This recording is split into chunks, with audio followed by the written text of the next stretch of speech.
Magandang araw at magandang buhay, lalong-lalo na sa ating mga minamahal na mga senior citizens. Ako po pala si Roel Mendoza Tanyo at sa araw po na ito ay meron kayong dapat na malaman na magandang balita. Attention sa lahat ng mga senior citizens. Social Pension November 3, 2025 payout schedule, ating alamin ang kompletong detalye sa balitang ito.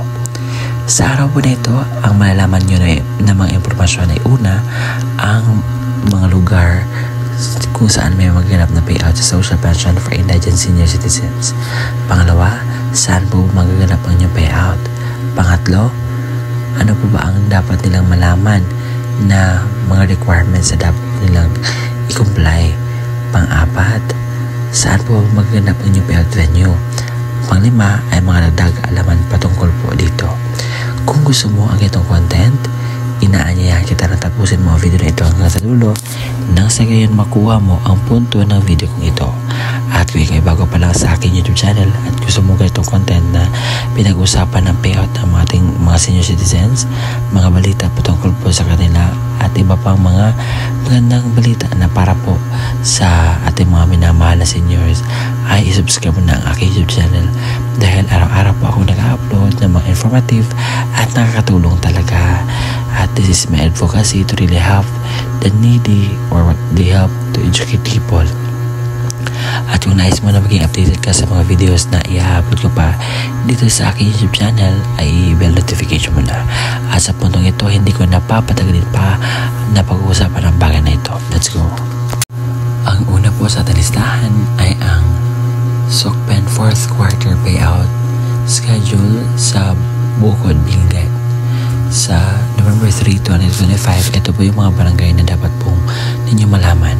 Sa alas 9 hanggang alas 11 ng umaga ang barangay poblasyon at ang new payout venue ay sa Managuegue Health Center. Sa alas 11 hanggang alas 12 ng tanghali sa barangay Pito sa Akbot CDC. Sa barangay Pito, alas 11:30 hanggang alas 2 ng hapon sa Pito Barangay Hall. Sa alas 9 hanggang alas 2 ng hapon ang barangay Nawal sa Wakal CDC, barangay Bawampeta CDC, barangay Nawal Bawal Barangay Hall. Sa alas 9 hanggang alas 12 ng tanghali sa barangay Bubok Busal, sa Busal Open Gymnasium, sa Busal sa Kawal Elementary School, sa Utbong Elementary School at Bubok Barangay Hall. Lalo na yung barangay organizer o timin alas 12 hanggang alas 12 ng hapon ang inyong pong payout sa Bubok Barangay Hall po. Meron po maghanap na payout dyan. Sa lahat po ng taga Hilongos noon, meron po na akong bad announcement sa inyo dahil hindi po matutuloy inyong payout due to yung Typhoon Tino. Kaya naman, antayin po natin ang further updates kung kailan ito i-release po sa atin. Ngayon naman ay pupunta tayo sa Padada dahil meron po magganap na payout sa 4th quarter so senior citizens payout. Sa alas 8 hanggang alas 12 na tanghali ang barangay San Isidro, Piape, Puntaray, Piape at Palili. Ang inyong pong payout venue ay magaganap sa alas 8 hanggang alas 12 na tanghali, Papi at Pichim. November 3. So, alauna hanggang alas 8 ng hapon sa Lumas, Upper Limonzo, Southern Paligi, Northern Paligi at Southern Paligi Gymnasium po ang payout venue. At iyon po ang lahat ng mga barangay na mag-payout sa November 3, 2025. At yun po ang mga lugar na dapat po ninyong alamin po sa payout. At alam mo kung may maraming magtatanong, sir, baka fake news yung sinasabi ninyo, baka hindi totoo, baka gawa-gawa lang yan.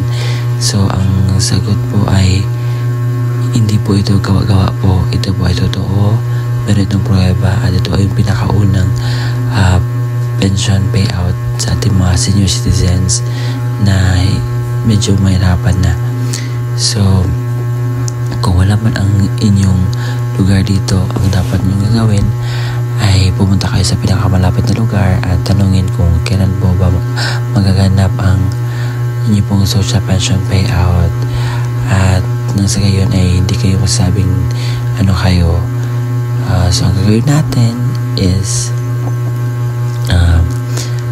ibigay ko ngayon ang lahat ng listahan ng mga requirements at pakinggan maigi dahil walang requirements, walang payout po. At ito po ating pakinggan. For indigent senior citizens. Kung senior citizens or beneficiaryo ang kukuha ng kanyang payout, isang malinaw na photocopy or Xerox ng senior citizens ID na mayroong 3 original na pirma or thumb mark katulad sa ID ng senior citizens. Paalala, panatiling presentable ang mga dokumento, ilagay sa plastic envelope nang iwasang magusot. Huwag bilutin ang mga papel at siguraduhin pareho ang pirma o thumb mark base sa senior citizens.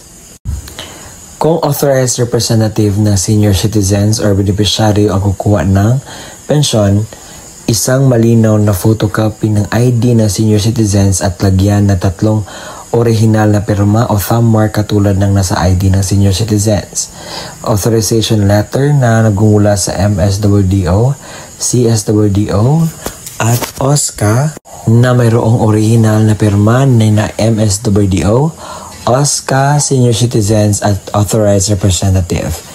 Isang malinaw na photocopy ng government-issued ID gaya ng SSS, updated PhilHealth ID, Barangay ID, UMID, Voters ID, updated voter certification, updated police clearance ng authorized representative at lagyan na 3 original na pirma o thumb mark katulad ng ipapakitang ID.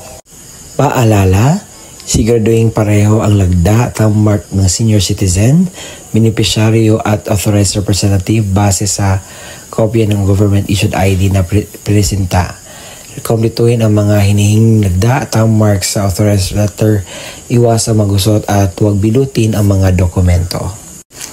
Kung namatay na ang beneficiaryo, isang malinaw na Xerox ng ID ng pensioners, warranty letter na nagmula sa MSWDO, CSWDO o OSCA na may pirma ng MSWDO, Xerox ng death certificate ng beneficiaryo na mayroong serial number, isang malinaw na photocopy ng government-issued ID gaya ng SSS, updated PhilHealth ID, updated Barangay ID, UMID Voters ID, updated voter certification, at updated police clearance ng authorized representative at lagyan na 3 original na pirma o thumb mark katulad ng pinapakitang ID. Paalala, kumpletuhin ang mga hinihinging lagda o thumb mark sa warranty letter at iwasang maggusot at huwag bilutin ang mga dokumento.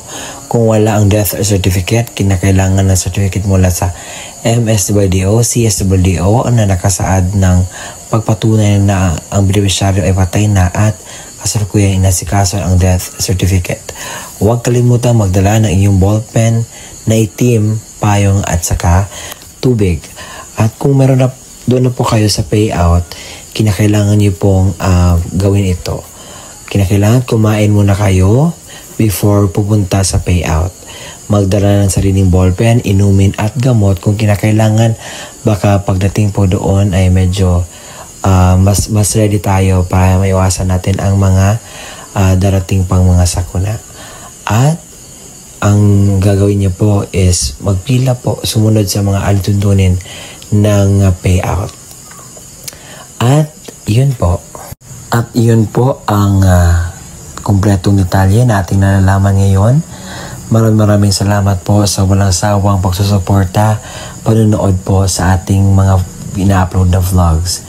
Umabot na po tayo sa 70,000 subscribers. Maraming salamat po and God bless us all. Gawin natin 100K.